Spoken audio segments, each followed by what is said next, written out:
하나님의 말씀을 들리게 하라. 출애굽기 3장 강해 신발을 벗으라는 의미는 무엇인가?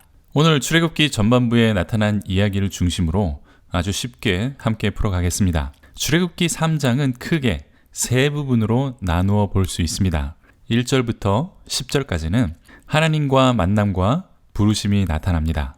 11절에서 12절에는 모세의 첫 번째 반대가 나타나죠. 그리고 13절부터 22절까지는 모세의 두 번째 반대가 나타나는 장면이 출애굽기 3장 전체의 내용입니다. 첫 번째 1절부터 10절에 나타난 내용을 보겠습니다. 하나님과 모세의 만남과 부르심에 대한 이야기입니다. 우리가 여기에서 주목해 보아야 할 내용이 있는데 1절에 보면 모세는 양떼를 이끌고 서쪽 하나님의 산 호렙에 갔다라고 되어 있습니다. 여기에서 모세가 누구의 양을 몰고 갔는가, 이것을 성경은 기록하고 있다는 것입니다. 왜냐하면 이 구절과 모세의 첫 번째 반대와 연관성이 있기 때문에 이것이 누구의 양인지 미리 밝혀두었다는 것이죠. 1절에 보면 모세는 장인 이드로의 양떼를 돌보고 있습니다. 모세의 나이가 80세입니다. 40년 동안 광야에서 양떼를 돌보며 살았습니다. 그런데 이렇게 40년을 일을 했는데도 모세는 자신의 양 한 마리도 없었고 장인의 양떼를 돌보는 일을 했다는 것입니다. 오늘날로 말하면 80이 되기까지 살면서 아무런 재산도 모아놓은 것이 하나도 없고 평생을 최저임금 받고 자신의 소유가 하나도 없이 무기력한 삶을 살았다, 이렇게 단면적으로 보여주는 것입니다. 그럼 성경은 이 말씀을 왜 하냐? 모세는 아무런 자격이 없는 사람이다, 이것을 우리들에게 말해주는 것입니다. 이전에는 공주의 양자였고 많은 교육을 받았고 귀족들과 함께 자랐고 그리고 자신의 민족을 사랑하는 사람이었습니다. 사회적 신분과 권력이 있었고 그에 따르는 이스라엘 민족의 리더로서 충분한 자격을 갖춘 사람이었습니다. 그런데 이제 모세는 이러한 사회적 배경과 신분을 모두 잃어버리고 살인자가 되어 가장 천한 신분인 양치기로 살아가는 그런 늙은 사람이었습니다. 특히 이집트의 사람들은 동물과 함께 생활하는 것을 아주 천하게 생각했습니다. 창세기 46장 34절에 그 기록이 나타나는데 이 구절에서는 이집트인들은 목축하는 사람들을 천하게 여겼다고 되어 있습니다. 그러니까 귀족에서 아주 천한 사람이 되었다고 성경은 말하는 것이고 그것도 자신의 양이 한 마리도 없는 그런 사람이다. 때문에 모세도 자신은 이스라엘을 구원할 지도자로 적합하지 않습니다, 이렇게 말할 수 있는 타당한 이유라고 우리들에게 미리 알려주는 것이죠. 계속해서 본문 말씀에 보면 모세는 타는 떨기나무를 광야에서 봅니다. 그때 그 떨기나무는 타 없어지지 않고 계속해서 불꽃이 타오르고 있었습니다. 그래서 모세는 가까이 가봅니다. 3절에 보면 모세는 이 큰 광경을 보리라, 이렇게 번역이 되어 있는데 번역이 조금 자연스럽지 않습니다. 내가 신기한 장면을 보러 가겠다, 내가 기적 같은 장면을 보러 가겠다, 이렇게 말하는 것이죠. 불은 타는데 나무가 타지 않는 아주 신기한 광경을 보게 됩니다. 그러자 4절에 하나님께서는 타는 떨기나무에서 모세를 2번 부르십니다. 모세야, 모세야, 이렇게 부르십니다. 이때 모세는 내가 여기 있습니다, 이렇게 대답을 하죠. 그러면서 여호와 하나님께서 5절에 이렇게 말씀하십니다. 하나님이 이르시되 이리로 가까이 오지 말라. 내가 선 곳은 거룩한 땅이니 내 발에서 신을 벗으라, 이렇게 말씀하십니다.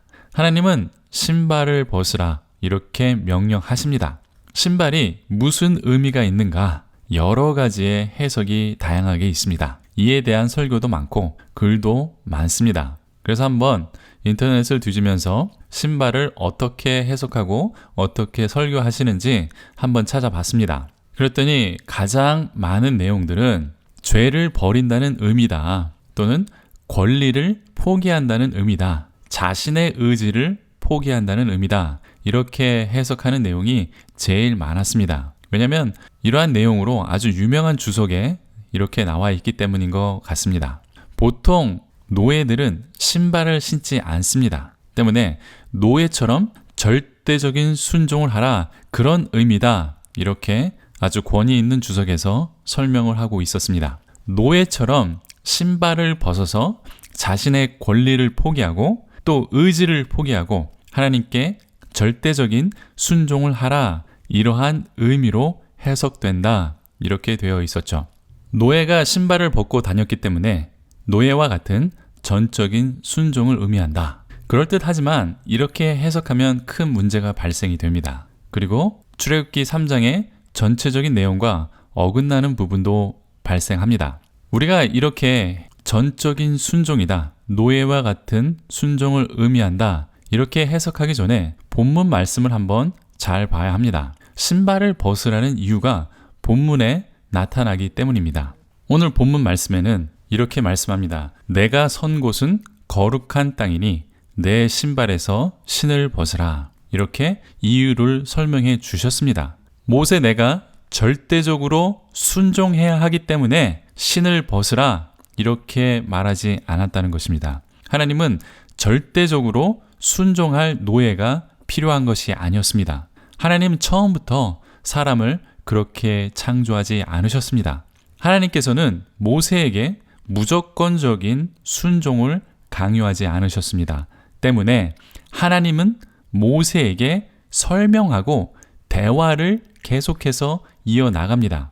하나님께서는 모세를 설득하시면서 기적도 보여주시고 모세의 부족한 면을 채워줄 대리자를 세우시면서 모세에게 자발적으로 이집트로 가도록 설득하고 계시는 장면이 이 출애굽기 3장과 4장에서 계속해서 이어집니다. 내 말 안 들으면 혼내준다, 벌을 준다, 때려준다, 이렇게 강압하지 않으셨습니다.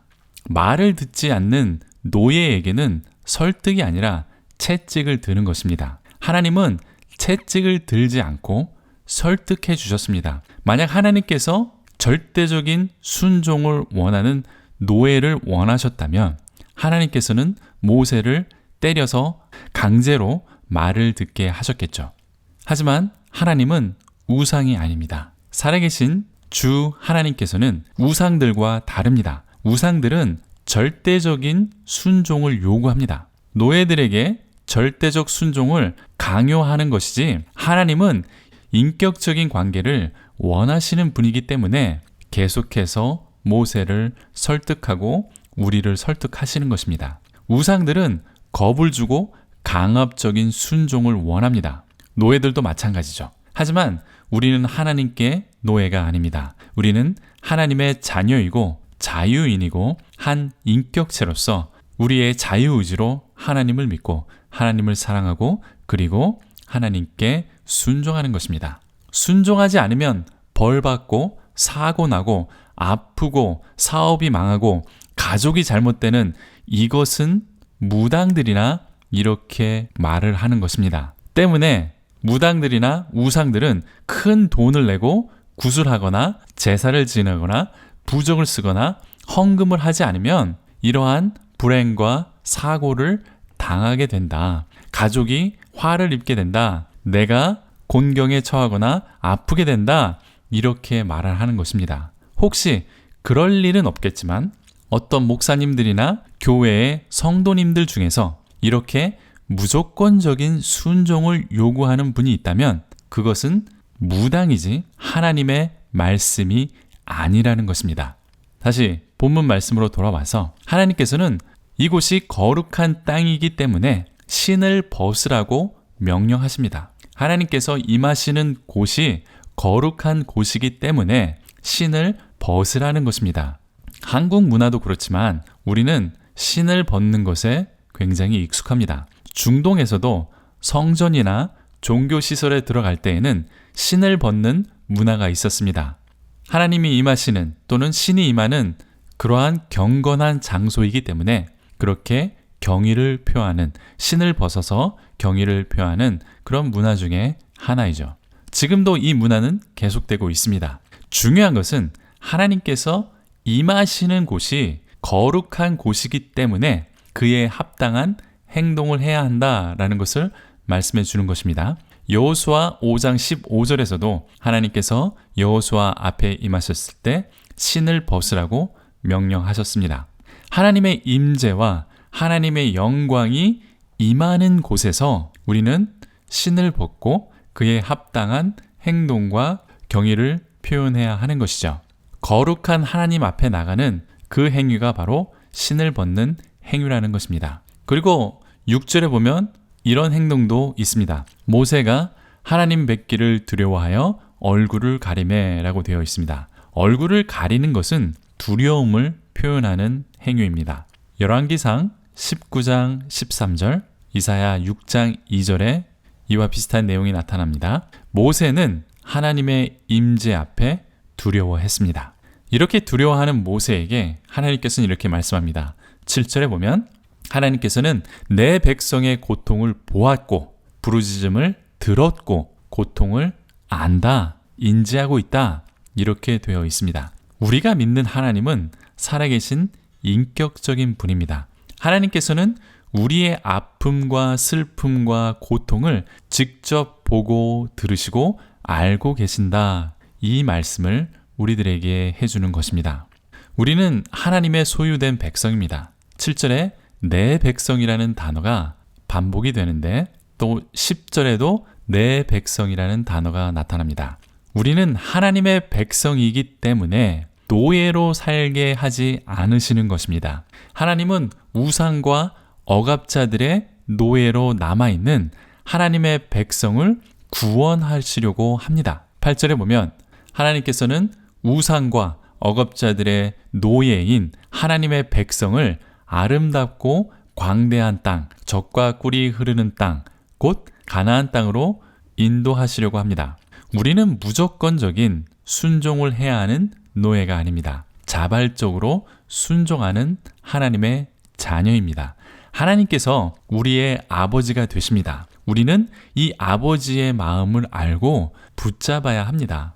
이제 두 번째 11절에서 12절에 나타난 모세의 반대, 모세의 핑계가 나타납니다. 모세의 첫 번째 핑계는 이 11절에 나타나는데 모세가 하나님께 아뢰되 내가 누구이기에 바로에게 가며 이스라엘 자손을 애굽에서 인도하여 내리이까. 하나님 아시죠? 저는 시골에 사는 늙은 목자에 불과합니다. 또 도망자입니다. 아무런 자격이 없는 사람입니다. 그리고 그 전에 우리 민족들에게 인정받지 못하고 이 광야로 쫓겨난 사람입니다. 이렇게 핑계를 대는 거죠. 그러자 하나님은 12절에서 내가 반드시 너와 함께 있으리라 이렇게 말씀하십니다. 모세 내가 자격을 갖추고 있는 것이 아니라 하나님 당신께서 친히 함께 하시기 때문에 자격이 생긴다는 것을 말씀해 주는 것입니다. 모세 혼자였을 때는 최고의 사회적 신분과 위치가 있었지만 아무런 소용이 없었습니다. 하지만 하나님께서 함께 하시기 때문에 하나님께서 주시는 자격이 있기 때문에 이집트에서 이곳으로 이끌어내신다 이렇게 말씀하는 것입니다. 하나님께서 그것을 증명해 보이시겠다 이렇게 모세를 설득합니다. 이제 이스라엘 백성이 이곳에 와서 예배를 드리는 기적이 일어날 것이다. 나중에 그것이 증거가 될 것이다. 이렇게 하나님께서는 모세에게 확신을 심어줍니다. 그리고 이제 세 번째 부분 13절에서 22절 끝까지 나타난 모세의 두 번째 반대, 두 번째 핑계가 나타납니다. 13절을 보겠습니다. 모세가 하나님께 아뢰되 내가 이스라엘 자손에게 가서 이르기를 너희의 조상의 하나님이 나를 너희에게 보내셨다 하면 그들이 내게 묻기를 그의 이름이 무엇이냐 하리니 내가 무엇이라고 그들에게 말하리까. 조상의 하나님이 나를 너희들에게 보냈다. 이렇게 말하면 그 조상의 하나님의 이름이 뭐니? 이렇게 그들이 물으면 나는 할 말이 없습니다. 이렇게 말하는 것이죠. 이는 단순히 하나님의 이름을 묻는 것이 아니라 하나님의 존재가 어떤 분이신지 설명해 주어야 한다. 이것을 말하고 있는 것입니다. 그러자 하나님께서는 세 가지의 이름을 가리켜 주십니다. 나는 스스로 있는 자다. 스스로 계신 자가 보냈다. 이렇게 말하라고 합니다. 하나님이 어떤 존재인지 이렇게 말씀하시는 것이죠. 그러면서 15절에 계속해서 말씀하십니다. 하나님이 또 모세에게 이르되 너는 이스라엘 자손에게 이같이 이르기를 너희 조상의 하나님 여호와 곧 아브라함의 하나님 이삭의 하나님 야곱의 하나님께서 나를 너희에게 보내셨다 하라. 이는 나의 영원한 이름이요 대대로 기억할 나의 칭언이라. 여기 15절에서 두 가지의 이름이 더 나타납니다. 여호와 곧 너의 조상의 하나님 아브라함의 하나님 이삭의 하나님 야곱의 하나님이라고 말씀하십니다. 여호와 하나님 이 두 이름이 나타나고 있습니다. 그러니까 나는 스스로 계신 자다. 이 스스로 계신 자는 여호와 그리고 하나님이다. 이렇게 말씀하시는 것이죠. 이 스스로 계신 자, 주 하나님의 이름에 관한 강의 내용은 지난 시간에 이미 말씀드렸습니다. 신약으로 풀어보는 위대한 스스로 계신 자, 주 하나님이라는 제목을 찾아보시면 자세하게 하나님의 이름에 대해서 설명이 있을 것입니다. 참고해 주시면 이해하는데 큰 도움이 될 것입니다. 나는 스스로 있는 자라 하는 이 히브리어는 에히야, 에쉘, 에히야 이렇게 되어 있는데 어떻게 번역을 하던 번역할 수 없는 이름입니다. 히브리어 문법에서도 불완전한 문장이기 때문에 해석이 안 되는 아주 신비한 하나님의 이름이 됩니다. 또 여호와라는 이름도 발음할 수 없는 이름입니다. 지금 어떻게 발음하는지 알 수 없는 거룩한 네 글자 요헤바브헤, 테트라그라마톤, 하셴, 아도나이 이렇게 보통 발음이 되어집니다. 그런데 어느 날 말도 안 되는 합성 발음이 여호와, 야훼라는 발음으로 생겨났습니다. 아도나이, 나의 주라는 뜻의 발음과 요헤바브헤, 이 거룩한 네 자를 합쳐서 삼음절 발음으로 여호와라고 발음을 하고 아니면 이음절 발음으로 야훼 이렇게 발음합니다. 그러니까 말도 안 되는 짬뽕으로 만들어진 발음이죠. 그래서 지금은 거룩한 이름 하셴을 주님으로 번역을 합니다. 어차피 발음도 알 수 없고 안 되니까 주님으로 번역하는 것입니다. 엘로힘도 마찬가지죠. 이 엘로힘이라는 하나님의 이름도 그냥 하나님 이렇게 사용하는 것과 마찬가지죠. 그래서 하나님을 주 하나님 이렇게 표현하는 것입니다. 그래서 주, 우리가 흔히 말하는 여호와, 여호와 하나님 또는 주 하나님 같은 표현입니다. 이 스스로 계신 주 하나님은 조상들과 함께 하셨고 모세에게 반드시 너와 함께 있을 것이다 이렇게 약속하셨습니다. 그리고 영원히 하나님의 백성과 함께 하실 이름이 되는 것이다 이렇게 우리들에게 말씀합니다. 우리와 함께 하실 것이라는 그 의미가 아주 중요한 개념 중 하나이고 오늘 본문에서 신발을 벗으라는 이유 중에도 하나입니다. 하나님께서 거룩한 땅, 이 땅에 모세와 함께 있기 때문에 하나님께서 그 땅에 타는 떨기나무 가운데 임하셨기 때문에 신을 벗어야 한다는 것이죠. 계속해서 이 주 하나님은 육신을 입으시고 다시 이 땅에 오십니다. 그 하나님의 이름은 임마누엘이라고 했습니다. 즉 임마누엘의 뜻은 우리와 함께 하신다는 뜻입니다. 그 함께 하시는 하나님께서 육신을 입고 주 예수 그리스도로 우리와 함께 하셨습니다. 우리와 함께 하신 예수님의 이름이 바로 임마누엘, 하나님께서 우리와 함께 하신다는 뜻입니다. 모세에게 계시하신 그 이름은 육신이 되어 임마누엘 주 예수님으로 이 땅에 우리와 함께 하셨고 또 성령님으로 이 세상 끝날까지 함께 하실 것입니다. 그리고 천국에서 영원히 하나님께서는 우리와 함께 하시는 분이 된다라고 성경은 계속해서 증거하고 있습니다. 이제 결론을 맺겠습니다. 우리는 이렇게 스스로 계시하신 하나님, 위대한 스스로 계신 자 주 하나님을 믿는 것입니다. 이 스스로 계신 자 주 하나님이 모세를 만나시고 모세를 부르셔서 신을 벗으라고 하셨습니다. 왜냐하면 거룩한 하나님께서 사람이 거하는 이 땅에 임하셨기 때문에 그에 합당한 경의의 표시로 신발을 벗으라고 하는 것입니다. 하나님께서 친히 임하지 않으셨으면 신을 벗을 필요가 없죠. 그런데 위대한 스스로 계신 자 주 하나님께서는 친히 우리가 있는 이곳에 임하셨기 때문에 신발을 벗으라고 요구하신 것입니다. 신을 벗으라고 한 이유도 우리와 함께 하시기 때문에 신을 벗어야 한다라는 것이 제 결론입니다. 또 스스로 계신 자 주 하나님은 무조건적인 강압적 순종을 원하지 않으셨습니다. 모세를 계속해서 설득하고 오래 참으시면서 모세의 핑계를 들어주고 그리고 모세에게 확신을 심어주기 위하여 기적을 약속하십니다. 이분이 바로 우리의 하나님이십니다. 이 하나님의 존재를 계속해서 계시해주고 있는 것이죠. 다음 장에서도 이 설득은 이어집니다.